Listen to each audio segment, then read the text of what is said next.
विश्वानि देवो सवितर्दुरितानि परासुव यद्भद्रं तन्न आसुव। ओम। सत्यार्थ प्रकाश स्वाध्याय कक्षा में आप सभी का स्वागत है। तीर्थ्य समोल्लास हमारा चल रहा था, लगभग समापन पर है। तो इसके अंदर ऋषि ने पठन पाठन व्यवस्था अर्थात कैसे पढ़ा जाना चाहिए और क्या पढ़ा जाना चाहिए, पढ़ाने वालों का आचार विचार, पढ़ने वालों के आचार विचार, और कौन कौन से ग्रंथ पढ़ने चाहिए, कौन कौन से त्याज्य हैं, किस विधि से पढ़ना चाहिए और उसमें कितना समय लगता है, इस पूरी व्यवस्था को ऋषि ने यहाँ पर दिया। और साथ साथ जो विद्या हम दुर्भाग्यपूर्ण नहीं प्राप्त कर पाए क्योंकि गुरुकुल की परिपाटी खत्म हो गई, आचार्यों का कमी हो गई, तो उस कारण हम कुछ सिद्धांतों को हम नहीं जान पाए जो सिद्धांत हमारे जीवन के लिए महत्वपूर्ण है। तो उसको भी यहाँ ऋषि ने हमें बताने का प्रयास किया और हमें उन सिद्धांतों को सीखना और जानना भी चाहिए और उस पर आचरण भी करना चाहिए। तो हमने जो पहले, क्योंकि 3-4 दिन कक्षा नहीं हो पाई, तो अंतिम में जो किया था उसके अंदर था जो विद्या के पढ़ने पढ़ाने के विघ्न हैं उनको छोड़ देवे। और जो विघ्न बताए गए खाली अंतिम में तीर्थ समोल्लास से एक पेज बस।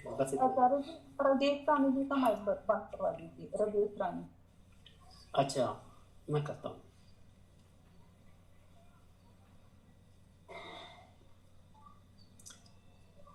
तो उन विघ्न से मैं फिर शुरू करता हूँ।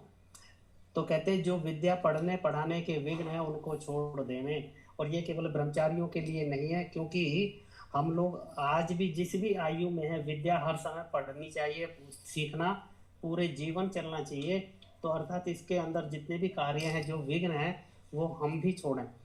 तो उसके अंदर लिखते हैं जैसा कुसंग अर्थात दुष्ट व्यसनी विषयी जनों का संग, दुष्ट व्यसन, और जैसा मद्य आदि सेवन, वैश्यगमन आदि, बाल्यावस्था में विवाह अर्थात 25 वर्षों से पूर्व पुरुष और 16वें वर्ष से पूर्व स्त्री विवाह का हो जाना, पूर्ण ब्रह्मचर्य न होना, राजा माता पिता और विद्वानों का प्रेम, वेदादि शास्त्रों के प्रचार में ना होना। एक मिनट का करना।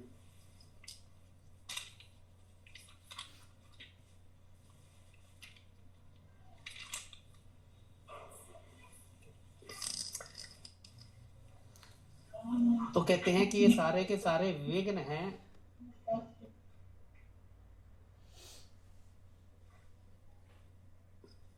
तो इनको छोड़ देना चाहिए। आगे एक और बड़ी महत्वपूर्ण बात की है, राजा माता पिता और विद्वानों का प्रेम, वेदादि शास्त्रों के प्रचार में ना होना। आज की व्यवस्था जो ऊपर बताई वो तो है ही है, ये व्यवस्था भी अव्यवस्था हो रही है। अर्थात राजा माता पिता और विद्वान इन सब का वेदादि शास्त्रों में प्रेम घट गया, श्रद्धा घट गई, अर्थात उनका ज्ञान घट गया। आज अब माता पिता भी और जो राज्य की व्यवस्था है वो भी, और विद्वानों की व्यवस्थाएं भी क्या है, स्कूल और कॉलेज की व्यवस्था है जहाँ पर शिक्षा नाम की तो बात होती नहीं, केवल कुछ विद्याएं पढ़ाई जाती हैं और उनका भी शिक्षा ना होने के कारण दुरुपयोग किया जाता है। अनेक प्रकार के जो प्रोफेशनल कोर्स हैं उनको सिखाते तो हैं, उनमें पारंगत भी कराते हैं, परंतु उनका दुरुपयोग किस लिए होता है कि हमें शिक्षा अर्थात आचरण नहीं सिखाया जाता। और वो यही कारण है जो यहाँ पर लिखा है, राजा माता पिता और विद्वानों का प्रेम, वेदादि शास्त्रों के प्रचार में ना होना। उसके बाद ऋषि यहाँ पर लिखते हैं जो व्यक्तिगत हैं, अति भोजन, अति जागरण करना, पढ़ने पढ़ाने परीक्षा लेने व देने में आलस्य व कपट करना। आलस्य और कपट ये दोनों तरफ से होता है। आज टीचर भी अपने बच्चों को, अपने स्कूल के बच्चों को जब बोर्ड की परीक्षाएं होती हैं वहां पर नकल कराने की व्यवस्था करते हैं, यही कपट है।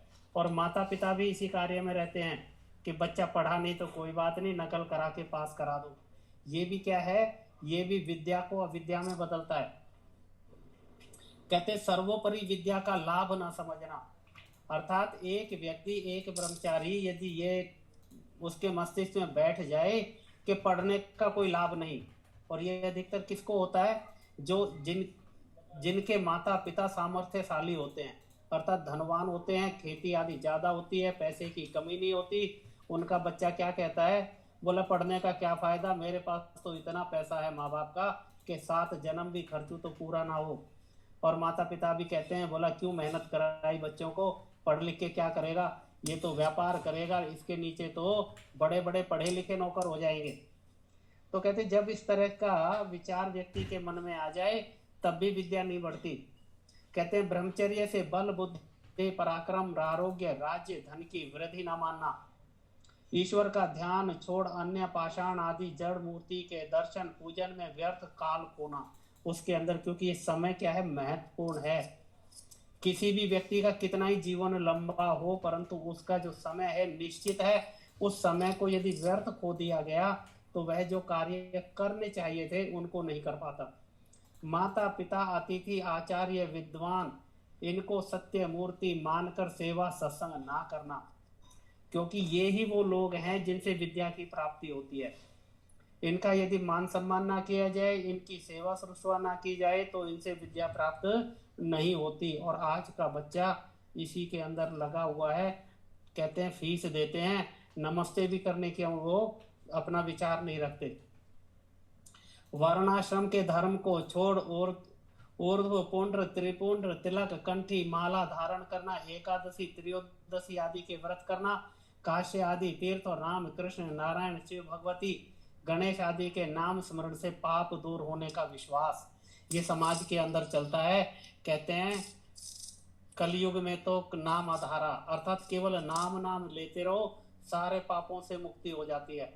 और देखो इनके ग्रंथ यदि पढ़ें तो कोई कहे बोला गंगा जी में डुबकी मार ली पाप दूर हो गए, नाम स्मरण कर लिया पाप दूर हो गए, किसी महात्मा के दर्शन कर लिए पाप दूर हो गए, अर्थात हर क्रिया से पाप दूर होना मानते हैं। और जबकि वास्तव में इन सारे कामों को करते हुए पाप उनके तब भी दूर नहीं होते, क्योंकि पाप किए हुए कर्म का फल कभी भी नष्ट नहीं होता, अर्थात भोगना पड़ता है। तो कहते हैं ऐसा विश्वास करना, पाखंडियों के उपदेश से विद्या पढ़ने में अश्रद्धा का होना, विद्या धर्म योग परमेश्वर की उपासना के बिना मिथ्या पुराण नामक भगवत आदि की कथा से मुक्ति मानना, अर्थात मोक्ष और मुक्ति का साधन क्या है, परमपिता परमात्मा की उपासना अर्थात अष्टांग योग। इसके अतिरिक्त संसार के अंदर कोई भी विधि नहीं कि एक व्यक्ति मोक्ष को प्राप्त कर ले या ईश्वर का साक्षात्कार कर ले। तो और कहते हैं कि आज इस संसार के अंदर चले जाओ, इतने सारे कार्य बता दिए जाते हैं कि आप नामदान ले लो, बोला मुक्त हो जाओगे, आप वहां दर्शन कराओ मुक्त हो जाओगे, दान दे दो मुक्त हो जाओगे, जबकि मुक्ति केवल एक ही कारण से मिल सकती है, अर्थात विद्या प्राप्त करके और अष्टांग योग सीखने से ही मुक्ति होती है। लोभ से धन आदि में प्रवृत्त होकर विद्या में प्रवृत्ति ना रखना, ये भी वही कारण है जो मैंने आपको बताया था कि जिनके पास धन आदि की अधिकता होती है उनके बच्चे भी और उनके माता पिता भी कहते हैं कि धन कमाने तो इसको आता है और इतना धन हमारे पास है, क्यों विद्या प्राप्ति करनी। कहते हैं इधर इधर व्यर्थ घूमते रहना इत्यादि मिथ्या व्यवहारों में फंस के ब्रह्मचर्य और विद्या के लाभ से रहित होकर, ये दोनों कारण होते हैं, अर्थात ब्रह्मचर्य से भी रहित हो जाता है और विद्या से भी रहित हो जाता है। तो इन दोनों से क्या हानि है, अर्थात शरीर से भी रहित हो गया और बुद्धि भी गई। तो कहते लाभ से रहित होकर रोगी और मूर्ख बने रहना, ब्रह्मचर्य से रहित होने से रोगी होता है और विद्या ना प्राप्त करने से मूर्ख, अर्थात पूरा जीवन मूर्ख और रोगी बनकर वह व्यक्ति बिता देता है। इसलिए विद्या का पढ़ना पढ़ाना अति आवश्यक ऋषि ने लिखा है। आगे लिखते हैं आजकल के संप्रदायी और स्वार्थी दोनों काम कर रहा है। संप्रदाय अर्थात एक व्यक्ति जो अपना अपना संप्रदाय बनाकर चलता है, उसका विद्या से लेना देना कुछ नहीं, केवल चेले बनाता है और एक अपना संगठन बना लेता है उसके लिए। और स्वार्थी, क्योंकि उनका उद्देश्य क्या होता है, केवल अपने स्वार्थों की सिद्धि होती है। किसी भी संप्रदाय को लेकर चलें, जहां पर आप विचार करेंगे अंदर तक उनकी बातों का ध्यान करेंगे, वहां पर केवल केवल स्वार्थ मिलेगा। कहते हैं ब्राह्मण आदि जो दूसरों को विद्या सत्संग से हटा अपने जाल में फंसा, उनका तन मन धन नष्ट कर देते हैं। अर्थात जो जीवन के उत्तम साधन हैं, जिन साधनों से विद्या को सीखकर परोपकार करके अपनी भी सुखी जीवन, अपना जीवन भी सुख में और परिवार का समाज का राष्ट्र का कल्याण परोपकार करके पुण्य जिससे कमा सकते थे, उन सब साधनों को ये नष्ट कर देते हैं। अर्थात तन मन धन नष्ट करते हैं और चाहते हैं कि जो क्षत्रिय आदि वर्ण पढ़कर विद्वान हो जाएंगे तो हमारे पाखंड जाल से छूट हमारे छल को जान हमारा अपमान करेंगे। और यही होता है, अपमान कौन करता है? कहते हैं कि जो व्यक्ति विद्या से हीन होकर और स्वार्थ में जब व्यक्ति पढ़ जाता है तो विद्वान लोग उनकी बातों को समझ पाते हैं, उनके छल में नहीं आते और वही उनके बारे में संसार में बताने का प्रयास करते हैं कि इनके छल के उसमें नहीं आना। इसीलिए ये लोग राजा और क्षत्रिय आदि को पढ़ाने की व्यवस्था नहीं करते। क्या कहते हैं? बोला तुम्हारा काम पढ़ने का नहीं, पढ़ने का तो हमारा है, हम पढ़ लिख लेंगे, तुम्हें जो संस्कार कराने वो हम करेंगे। उसी के लिए ऋषि ने लिखा है, कहते हैं अगर क्षत्रिय आदि वर्ण अर्थात क्षत्रिय वैश्य अन्य वर्ण भी पढ़कर विद्वान हो जाएंगे, हमारे पाखंड जाल से छूट हमारे छल को जानकर हमारा अपमान करेंगे इत्यादि विघ्नों को राजा और प्रजा दूर करके अपने लड़कों और लड़कियों को विद्वान करके तन मन धन से प्रयत्न किया करें। तो अर्थात इनके छल में ना आए। और दोनों के लिए लिखा राजा और प्रजा, क्योंकि इन दोनों का कर्तव्य है। प्रजा अर्थात माता पिता गृहस्थ के लोग, और राजा अर्थात जो ये राज्य व्यवस्थाएं बनाते हैं उनका ये कर्तव्य है कि संतानों को और प्रजा को शिक्षित करे और उसकी व्यवस्था करे, क्योंकि इसकी व्यवस्था किए बिना शिक्षित या विद्वान नहीं बनाए जा सकते। और किसको बनाना है? कहते हैं लड़के और लड़कियों को विद्वान करना है। और कहते हैं उसके अंदर कितना प्रयत्न करे? कहते तन मन धन से प्रयत्न करे, अर्थात प्रत्येक व्यक्ति अपना पूरा पुरुषार्थ संतान की विद्या प्राप्ति में लगा देनी चाहिए, क्योंकि इसके बिना मनुष्य नहीं कहा था। अब यहाँ पर प्रश्नकर्ता कहते हैं क्या स्त्री और शूद्र भी वेद पढ़ें? क्योंकि आज तक की ये व्यवस्था बनी रही, जब तक यह आपातकाल हमारा पीछे चल रहा था, गुलामी का काल था, वहां पर स्त्रियों को और शूद्रों को वेद पढ़ने से पूरी तरह मना कर दिया था। अनेक ग्रंथ इसके ऊपर लिखे गए और आज भी उन ग्रंथों को पठन पाठन किया जाता है। शूद्र गवाल ढोल गवार शूद्र पशु नारी, ऐसे ऐसे वहां पर श्लोक बनाए गए। तो उसीलिए प्रश्नकर्ता कहता है क्या स्त्री और शूद्र भी वेद पढ़ें? और जो ये पढ़ेंगे तो हम फिर क्या करेंगे? और इनके पढ़ने में प्रमाण भी नहीं है, जैसा ये निषेध है वो प्रमाण भी दे रहा है कि इनको पढ़ने का हमारे ग्रंथों में कहीं प्रमाण भी नहीं आता।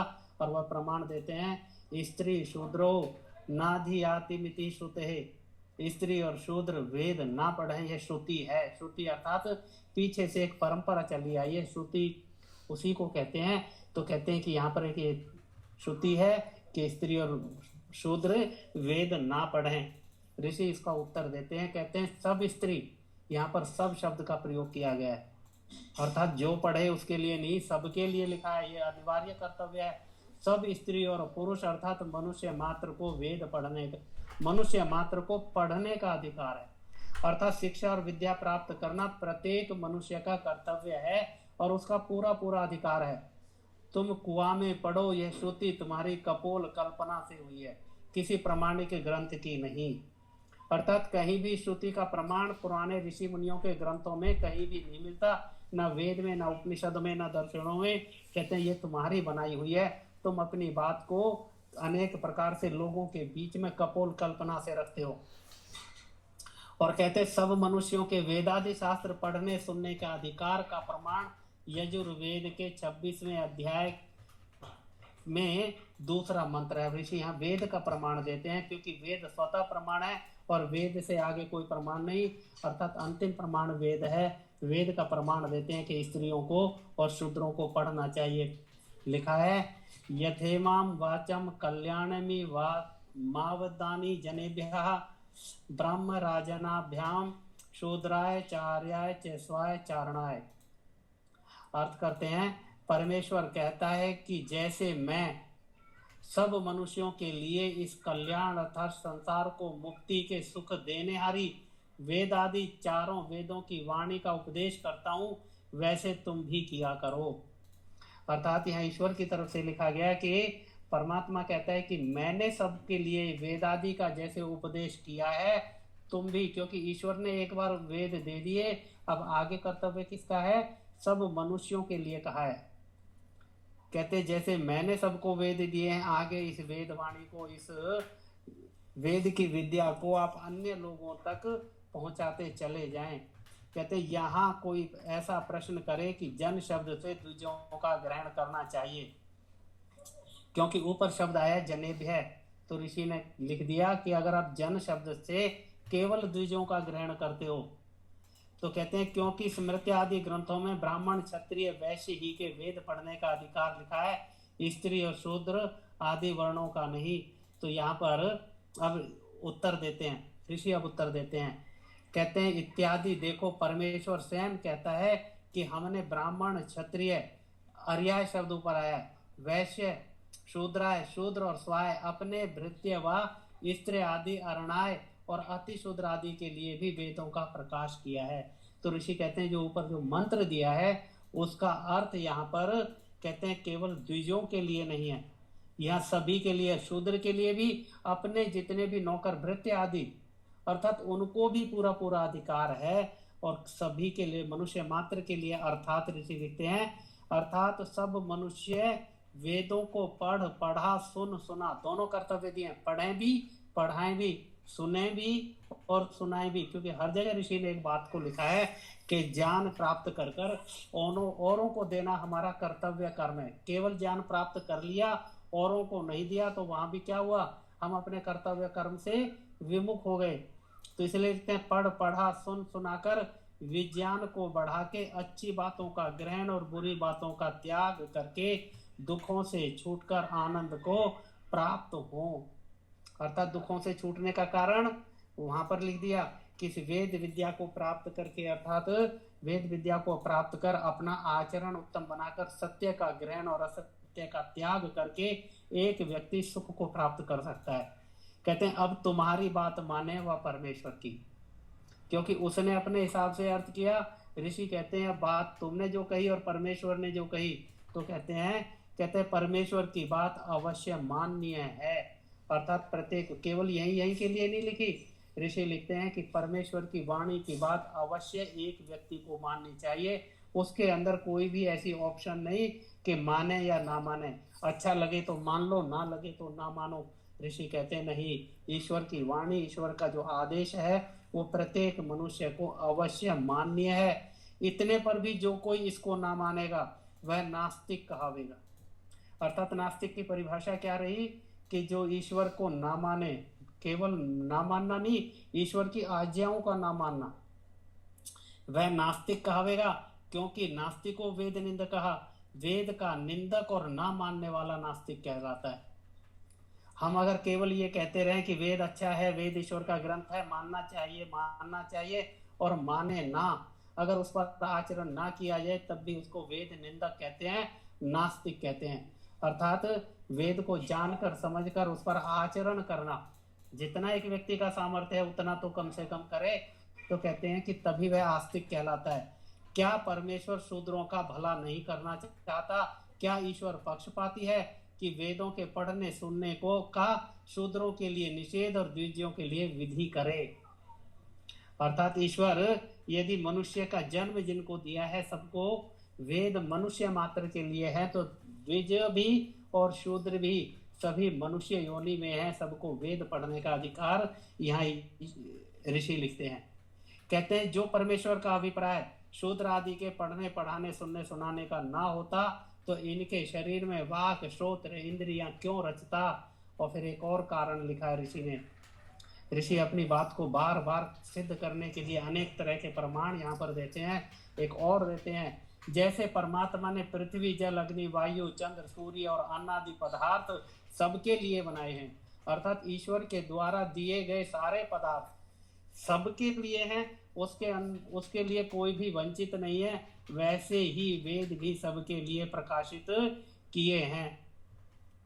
और जहां कहीं निषेध किया है, कहते हैं अगर कहीं पर किसी ऋषिकृत ग्रंथ में कहीं वेद पर कहीं पर आपको निषेध भी है तो उसके लिए क्या लिखा है, उसका अभिप्राय यह है कि जिसको पढ़ने पढ़ाने से कुछ भी ना आवे वह निर्बुद्धि और मूर्ख होने से शूद्र कहता है।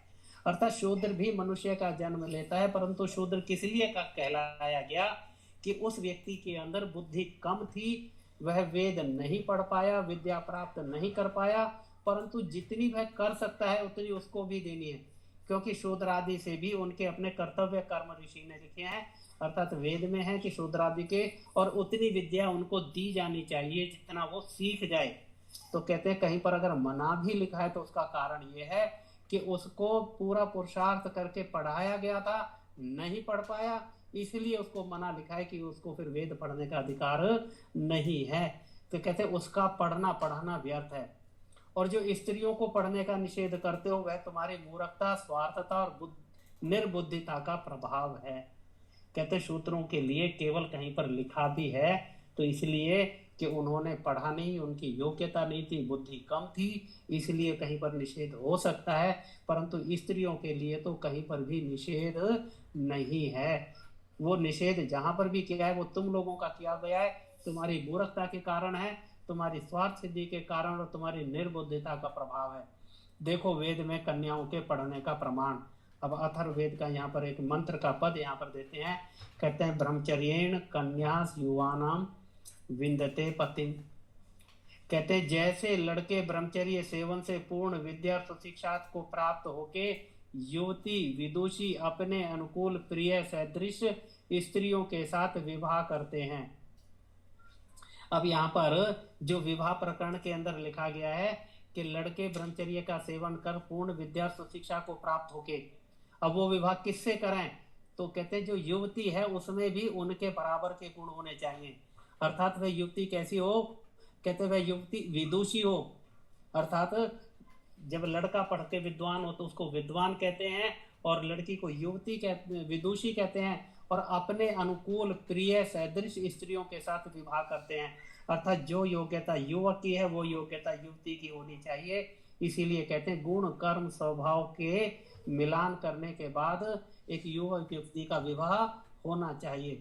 वैसे ही कन्या, कहते हैं जैसे लड़का इस तरह का चयन करता है वैसे ही कन्या अर्थात कुमारी ब्रह्मचर्य सेवन से वेदादि शास्त्रों को पढ़ पूर्ण विद्या और उत्तम शिक्षा को प्राप्त युवती होके पूर्ण युवावस्था में अपने सदृश प्रिय विद्वान और पूर्ण युवावस्था युक्त पुरुष को प्राप्त होवे। अर्थात दोनों तरह से कि एक विद्वान विदुषी से शादी करे और एक विदुषी भी अपने लिए विद्वान पति का चयन करे, उसकी योग्यता के अनुसार ही उसको वर्ण करे।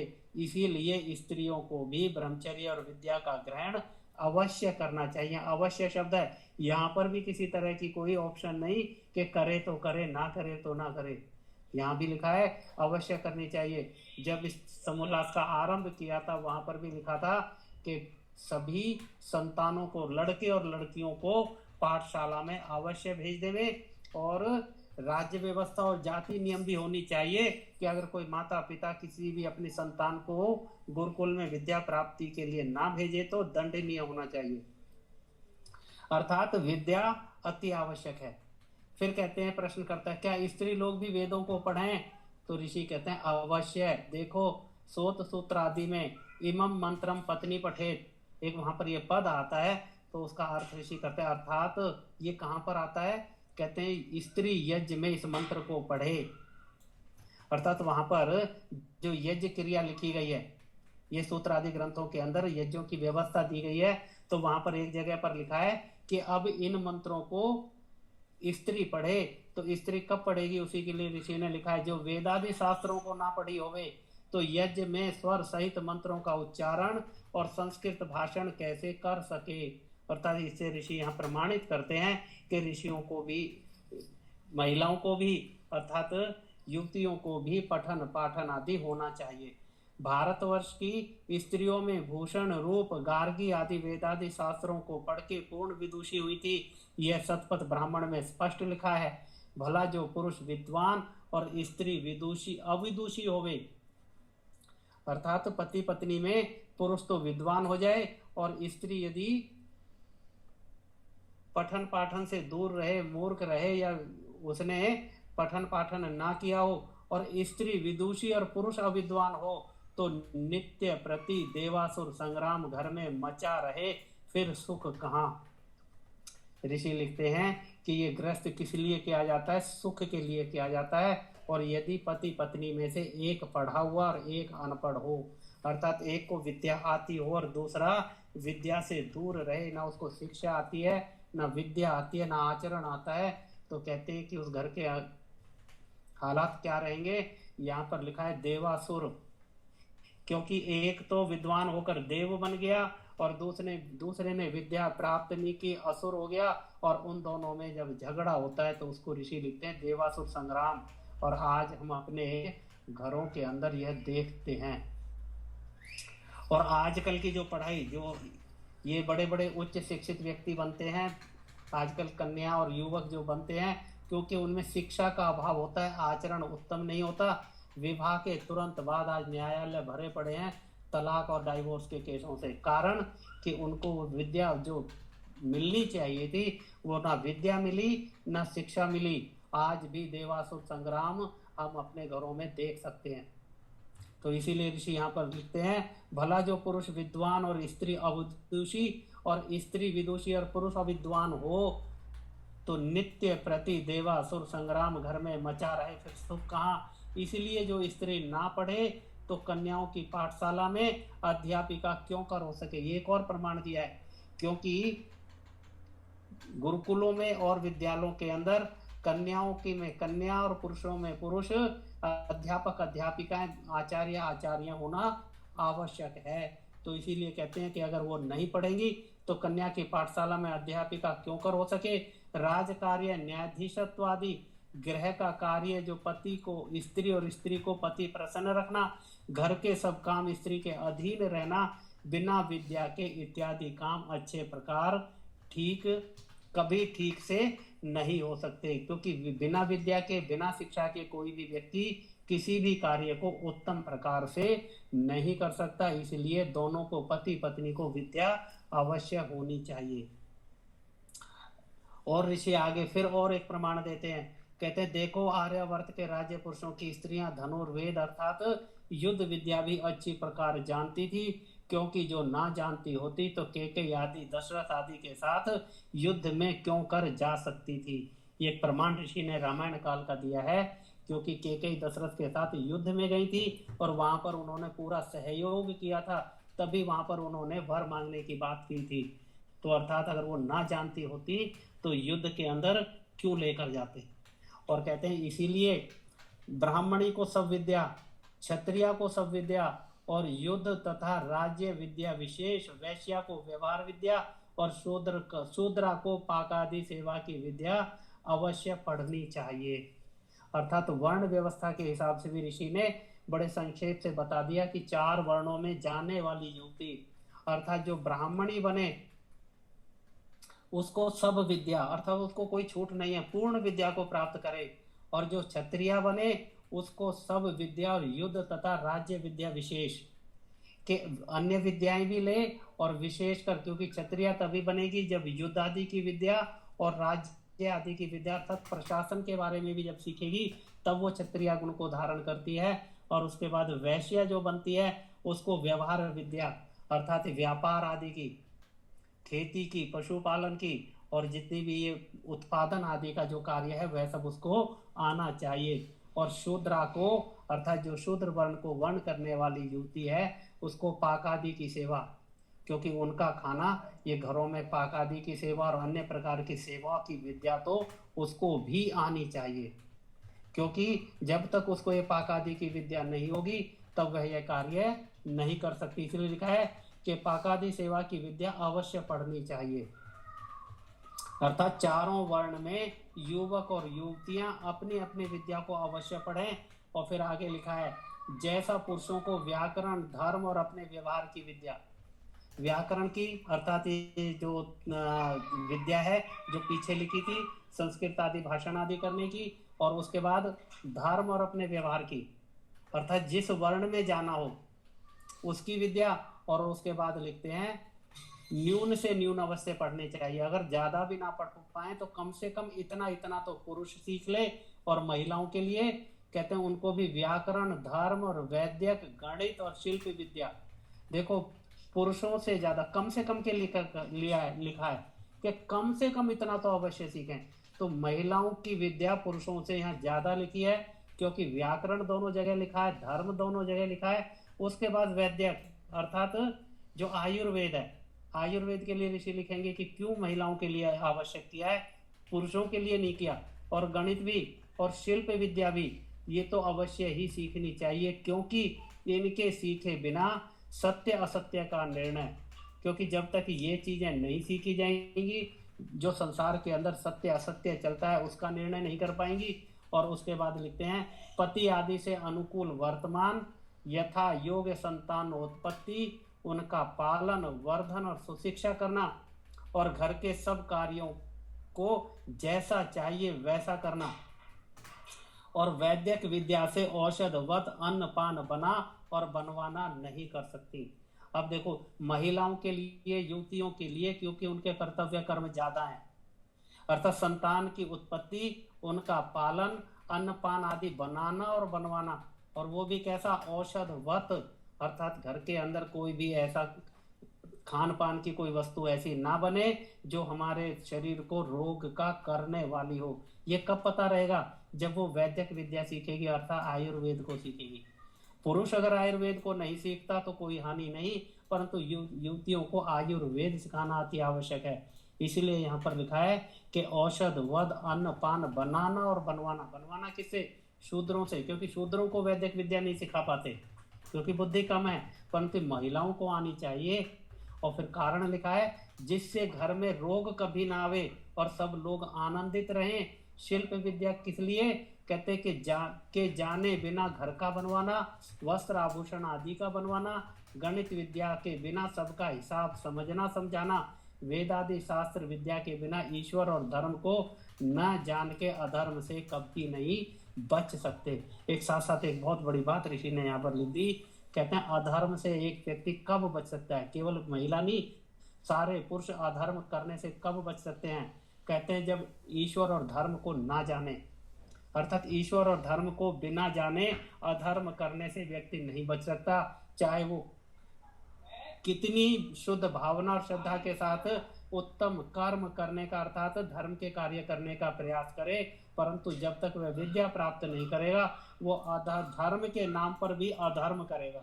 और आज समाज में ये होता है कि अनेक लोग धर्म करने में समय और धन का व्यय करते हैं और उस कार्य को करते हुए अधर्म कर जाते हैं। उसका कारण ऋषि ने यहाँ पर लिखा है, ईश्वर और धर्म को न जान के अधर्म से कभी नहीं बच सकते। इसलिए पुरुष और महिलाओं को यह धर्म और ईश्वर का जानना अति आवश्यक है। और युवतियों के लिए अतिरिक्त विद्या का यहाँ पर लिखा है कि कम से कम इतना तो उन्हें आना चाहिए। और आज इसी को ना सीखने के कारण हमारी माता बहनें, इसकी जानकारी ना होने के कारण जितना भी खान पान करते हैं, उन खान पानों में इतना विरोधी खान पान है कि जिसके कारण आज एक व्यक्ति लगभग 40-45 वर्ष के बाद रोगी होता चला जाता है। अगर ये वैदिक विद्या उनको सिखाई गई होती तो वह अपने लिए भी, परिवार के लिए भी और संतान के लिए भी उत्तम भोजन बना और बनवाकर रोग रहित परिवार को कर सकती है। आगे लिखते हैं, इसीलिए वे ही धन्यवाद और कृतकृत्य हैं कि जो अपने संतानों को ब्रह्मचर्य और उत्तम शिक्षा और विद्या से शरीर और आत्मा के पूर्ण बल को बढ़ावें। अर्थात उन लोगों को ऋषि ने कृतकृत्य लिखा है और धन्यवाद के पात्र लिखा है कि जो अपने संतानों को ये शिक्षा दीक्षा की व्यवस्था करते हैं, उनके बल और बुद्धि को बढ़ाने की व्यवस्था करते हैं। इसीलिए लिखा शरीर और आत्मा के पूर्ण बल को बढ़ावें, जिससे वे संतान मातृ पितृ पति सास ससुर राजा प्रजा पड़ोसी इष्ट मित्र और संतान आदि से यथा योग्य धर्म से बरतें। अर्थात संसार में जितने भी व्यक्ति रहते हैं उन सब से व्यवहार आचरण कैसे करना है, अपने को सुखी कैसे करना है, धन आदि की प्राप्ति कैसे करनी है, मान प्रतिष्ठा जो चाहना है, उन सब का केवल एक ही कारण है, विद्या और शिक्षा की प्राप्ति। और ऋषि लिखते हैं यही कोश अक्षय है। अर्थात जो विद्या प्राप्त की जाती है ये अक्षय, अर्थात इसको प्राप्त करने के बाद इसमें कभी भी कोई घटती नहीं होती, इसकी चोरी नहीं होती, इसको कोई लूट नहीं सकता, कोई ले नहीं सकता। इसीलिए कहा है जो विद्या का धन है, शिक्षा का धन है, यह अक्षय कोश है। इसको जितना व्यय करे उतना बढ़ता जाता है। और अन्य सब कोष अर्थात विद्या को छोड़कर बाकी जितना भी धन संपत्ति आदि है वह सारी देने से घटती है। और कहते हैं कि वह अन्य सब कोष व्यय करने से घट जाते हैं और दाय भागी भी निज भाग लेते हैं। अर्थात जो संतान है वह भी संपत्ति आदि में अपना पूरा हक रखती है और वो ले भी जाते हैं, परंतु जो ज्ञान विज्ञान है, जो विद्या है, उसको कोई भी नहीं बांट सकता। उसी के लिए लिखा है दाय भागी भी निज भाग लेते हैं। विद्या कोष को चोर व दाय भागी कोई नहीं हो सकता। इस कोष की रक्षा और वृद्धि करने वाला विशेष राजा और प्रजा भी है। अर्थात जो ये जो धन है, जो कोष है, कौन सा? विद्या का और शिक्षा का। कहते हैं इसको बढ़ाने वाला कौन है? कहते हैं राजा और प्रजा, अर्थात माता पिता अर्थात गृहस्थी लोग और राजा। ये दोनों का कर्तव्य कर्म है कि इसको संसार के अंदर या समाज के अंदर जितना ज्यादा हो सके उतना ज्यादा इसको प्रचारित प्रसारित और संतानों को शिक्षित करें। अब यहाँ पर एक मनु महाराज ने एक श्लोक यहाँ पर दिया है। कहते हैं कन्यानाम संप्रदानम च कुमाराणाम च रक्षणम। राजा को योग्य है कि सब कन्या और लड़कों को उक्त समय से उक्त समय तक, उक्त समय अर्थात जो समय बताया है ऊपर जब कहा था कि घर में ब्रह्मचारी कब तक रहे और कब शिक्षा को गुरुकुल में जाए और कितने समय तक रहे, अर्थात उसके बाद गृहस्थ में कब जाए, उस समय की व्यवस्था ऋषि कहते हैं कि राजा को योग्य है सब कन्या और लड़कों को उक्त समय से उक्त समय तक ब्रह्मचर्य में रख के विद्वान कराना, और जो कोई इस आज्ञा को ना माने तो उसके माता पिता को दंड देना। राजा की आज्ञा से 8 वर्ष के पश्चात लड़का व लड़की किसी के घर में ना रहने पावे, किंतु आचार्य कुल में रहे, और जब तक समावर्तन का समय ना आवे तब तक विवाह ना होने पावे। समावर्तन अर्थात जब गुरुकुल से वापस एक ब्रह्मचारी आता है उसको समावर्तन कहते हैं। उसके बाद वह गृहस्थ धर्म का धारण करता है, उसकी व्यवस्था ऋषि ने लिखी है। 3 प्रकार के वहां पर ब्रह्मचर्य आश्रम लिखे हैं, तो कहते हैं कि उतना समय वहां पर वह व्यक्ति रहना चाहिए। आगे यहाँ पर मनु महाराज का एक श्लोक और दिया है। सर्वेषामेव दानानां ब्रह्म दानम विशिष्यते वार्यन्न गोमही वास्तिर कांच समर्पिशाम। संसार में जितने दान हैं अर्थात जल, अन्न, गो, पृथ्वी, तिल, तेल, सुवर्ण और घृत आदि, इन सब दानों से विद्या का दान अति श्रेष्ठ है। इसलिए जितना बन सके उतना प्रयत्न तन मन धन से विद्या की वृद्धि में किया करे। तो दान के लिए भी यहाँ पर एक सूची दे दी ऋषि ने कि कितने प्रकार के दान होते हैं। उन सब दानों का पुण्य प्रभाव होता है, परंतु उन सब में विद्या का दान सबसे उत्तम है, और उसी के लिए लिखा है कि वह वेद विद्या का दान अति श्रेष्ठ। इसीलिए जितना बन सके अर्थात जिसका जितना जितना सामर्थ्य है उतना प्रयत्न तन मन धन से विद्या की वृद्धि में किया करें। और कारण लिखा है, कहते जिस देश में यथा योग्य ब्रह्मचर्य, विद्या और वेदोक्त धर्म का प्रचार होता है वही देश सौभाग्यवान होता है। अर्थात जब जब विद्या की हानि हुई है देश का दुर्भाग्य हुआ है, और ये लगभग भारत के अंदर 5000 वर्षों से इसी के कारण विद्या के पढ़ने पढ़ाने प्राप्त करने और प्राप्त कराने का जो व्यवस्थाएं जो परंपराएं हमारी टूटी हैं उसी के कारण इस देश का दुर्भाग्य रहा कि यहाँ पर से विद्या का लोप हो गया, और विद्या के नाम से अनेक प्रकार की अविद्याएं आज हमारे समय में आज भी पढ़ाई जाती है। ऋषि लिखते हैं यह ब्रह्मचर्य आश्रम की शिक्षा संक्षेप से लिखी गई है। इसके आगे 4थे समोल्लास में समावर्तन विवाह अर्थात गृह आश्रम की शिक्षा लिखी जाएगी। इति श्रीमद्दयानंद सरस्वती स्वामी कृते सत्यार्थ प्रकाशे शुभासा विभूषिते शिक्षा विषय तीर्थ समोल्लास संपूर्ण। आज हमारा तीर्थ समोल्लास संपूर्ण हुआ। बहुत महत्वपूर्ण समोल्लास है। विद्या प्राप्ति के बारे में ऋषि ने यहाँ बड़े उत्तम व्यवस्था दी है, प्रमाणों के साथ दी है, और इसके अतिरिक्त विद्या प्राप्त करने का कोई और साधन हो भी नहीं सकता। आज जितने भी स्कूल्स और ये कॉलेज आदि और इनकी यूनिवर्सिटियों की जितनी भी शिक्षा विद्या आज बच्चों को मिलती है, आप उसका आकलन कर सकते हैं कि उसके अंदर कहाँ कहाँ पर त्रुटि है और कहाँ कहाँ पर उत्तम है। तो उसको देखेंगे तो जो ऋषि ने यहाँ पर वेद के अनुसार जो विद्या का यहाँ पर प्रतिपादन किया है, जब तक ये विद्या भारतवर्ष के अंदर स्थापित नहीं होगी, यह निश्चित है कि हम इसी तरह पशुवत जीवन हमारा भी और हमारे संतानों का चलता रहेगा और देश का दुर्भाग्य बना रहेगा। परंतु जिस दिन इस व्यवस्था को हम स्थापित कर ले जाएंगे, और इस वेद विद्या को स्थापित करने का ऋषि ने दो ही बताए हैं, या तो राजा या प्रजा।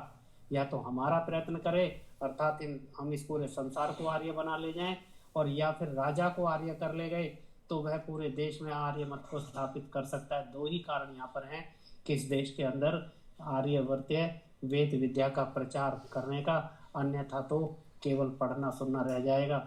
इसलिए हम सभी प्रयास करें, कम से कम हम अगर इस विद्या को जान गए तो अपनी संतानों को और अन्य जनों को इसको पढ़ने और पढ़ाने का प्रयास करें, तभी हम ऋषि ऋण से ऋण हो सकते हैं, अन्यथा बेकार है। इसलिए हम सब पुरुषार्थी होकर इस विद्या को बढ़ाने का प्रयास करें। आज का पाठ यहीं तक। कल से चतुर्समुल्लासम अपना शुरू करेंगे। मंत्र पाठ के बाद आपकी कोई शंका हो तो स्वागत है। सभी का धन्यवाद। ओम विश्वानि देव सवितर्दुरिता विपरासुव यद्भद्रं आसुव। ओम शांति शांति शांति। ओम। आपका कोई शंका हो, कोई प्रश्न हो तो अवश्य रखेंगे।